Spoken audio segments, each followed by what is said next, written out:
Welcome to Growth Strategies on Demand with AirDeck. In this week's episode, we explore building a cohesive process with a global sales team, featuring Kourosh Safavi, Global Head of Sales Development at Bloomreach. First question is, how do you maintain consistent branding throughout global branches? We certainly do a lot of collaboration with our marketing or demand gen teams to put together messaging we feel is appropriate based on region, based on culture, like you said. Part of that too is we heavily involve the local teams in that messaging as well. So even though we've got kind of a marketing hub here in North America, we've got a team in Europe that actually helps triage a lot of that messaging to make it Eurocentric, so to speak. So it's certainly not a one-size-fits-all cookie-cutter approach. What steps do you take to adjust your messaging to fit different global markets or cultures? But we're constantly, as a team, reviewing messaging, reviewing what works, what isn't, if certain wording or phrases or idioms or any type of form of speech doesn't make sense in one region versus another. And we've got local teams that work on actually refining that before we go live with any kind of a campaign. So really the answer to that question, it's nothing out of the ordinary or crazy. It's really just collaboration and making sure that we've got layers of approval, if you want to call it that, when it comes to ensuring that we feel comfortable with the messaging based on who we're actually going to be reaching out to. So, what are the largest challenges that you face when managing teams in different locations, and how do you overcome them? So I think being a global leader, there's only one of me, so I've got to be in one time zone or the other. So I think obviously the first challenge is having a team overseas in Europe that I oversee overseas that I oversee, plan on work there. But that certainly presents time difference challenges. So either you're up a little earlier on some days, or you wake up to a barrage of messages you've got to address, first thing in the morning. So I think from a time management standpoint, you've got to readjust your clock a little bit and make sure you're giving proper time and allocating your day in a manner where you're a resource to all the teams that roll up to you. So that certainly is it's a challenge, but it's a fun challenge, right? It's something that I appreciate and welcome, and it's great to wake up and it's instead of a cup of coffee, I get to talk to Europe and help them and collaborate with them on tackling the challenges of the day or the week. So I think time zone management certainly part of it. In terms of communication beyond that, I think that what I've really tried to do coming here as a global leader, because this company hasn't had one before, is to really unite both North America and Europe, whereas previously it was a bit siloed in terms of how the teams were managed. They were very talented teams, well-managed teams, but from a process standpoint, from a strategy standpoint, really just kind of on different pages. And so to unite those approaches while still maintaining the sense of individuality and culture and what works in that region. So I think bridging that gap has been something that's been a challenge that I was brought in to help resolve, which is great. And a lot of fun as well. I think, different locations as well. We talk about, Europe it's not like the United States where it's, hey, everyone speaks English and culture is fairly the same. Obviously you've got a little bit different way that you might approach someone in New York versus the South versus, the coast in California, right? It's just different manners of speaking, talking, mannerisms, all that. I think the similarly in Europe, you've got folks covering, Germany, the DACH region, Benelux, as well as the UK. So that certainly adds a layer of complexity, not complexity so much, but just something to be mindful of in terms of, talking to people and cultures and just kind of bringing all that together. So I think you overcome that by being open-minded. You overcome that by realizing, hey, I'm not going to know everything there is to know, and you've got to come into that with a bit of a beginner's mindset, especially with the European side, from my standpoint as the American, right?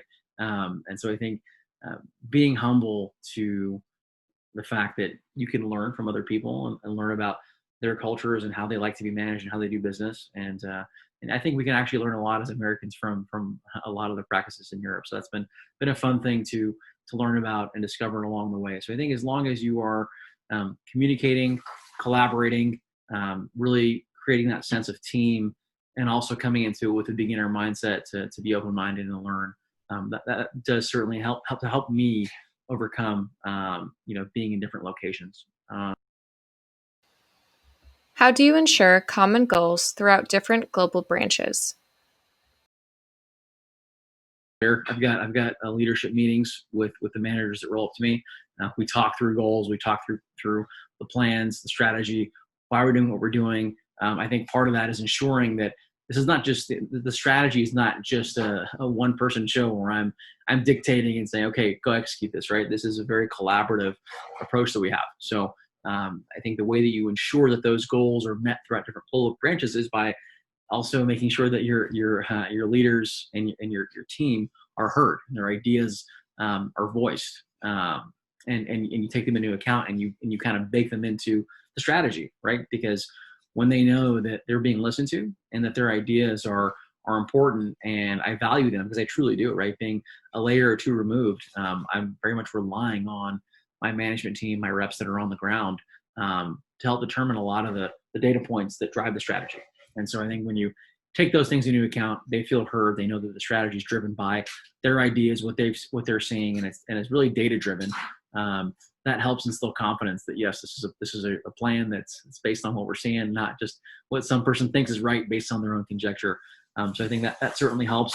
And just constant communication and collaboration. I think that those are the buzzwords du jour right now, in this era of working from home and all of that. But it's true. I mean, especially you've got a conglomeration of ideas and people who think differently. And I think when you get people in a room together and exchange ideas and have a forum discussion, yeah, it absolutely helps when it comes to ensuring that common goals are met.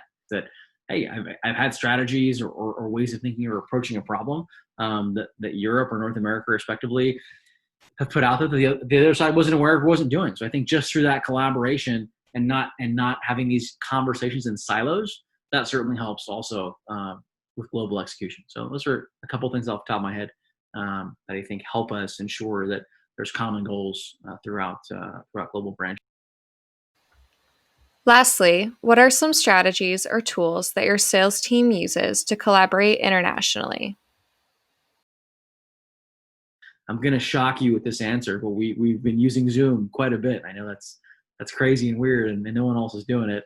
But no, I kid. Yeah, of course, like everyone else, Zoom or some type of video conferencing software has been a go-to for us, and really a godsend in this climate. Of course, we were using it before. I was using it quite a bit. Again, having teams overseas, but now even more than ever, that's been huge. I think tools like there's happy hours and virtual picnic days and virtual movie days and all kinds virtual book clubs, all types of things that we do through Zoom to help us collaborate. I think to make it fun as well. But in terms of collaboration, yeah, you do lose a bit of that collaboration not being in the office, especially early on, because so much of what we do, hearing each other on the phone, being able to grab someone and go into a room for a breakout session, that's hasn't happened quite as much. Right now, you're really relying on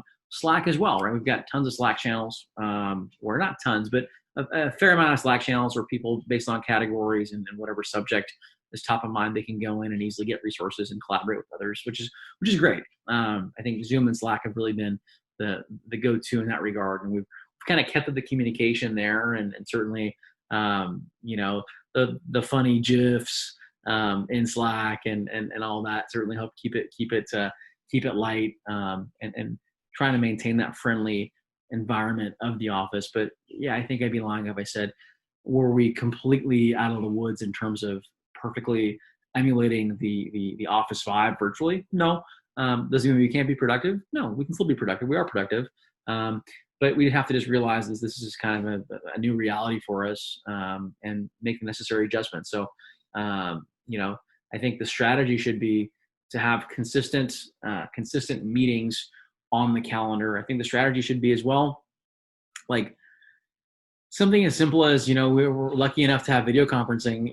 There's been a few times I've seen on people's faces where they were visibly bothered by something. And so, maybe you see that in a group meeting. So you take time to put time on their calendar and chat with them. It's probably something you would have mentioned if you're in the office, like, hey, everything okay? You seem a little bit down. What's going on? And I can help with. Just because you wouldn't do that, just because you're not in person anymore, it doesn't mean you can't do that, right? You can still, be observant as a leader, as a teammate, and make sure that you're supporting everyone. Beyond just the typical, weekly team calls, weekly forecast calls, weekly management calls, right? These are all things that we have and do. And I think, every organization is doing some level of this, where there's a consistent flow of item meetings on the calendar to ensure that everyone's aligned.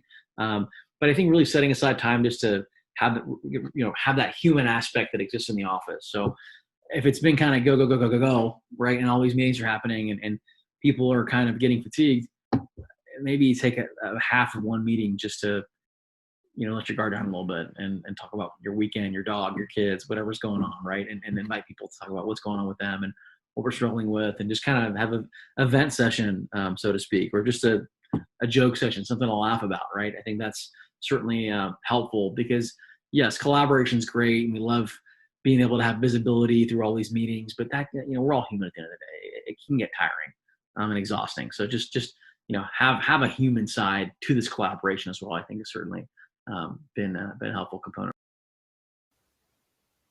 Thank you to our guest on this week's episode. If you want to be featured, contact sales@airdeck.co with a brief explanation of why you think you'd be a good fit for the series.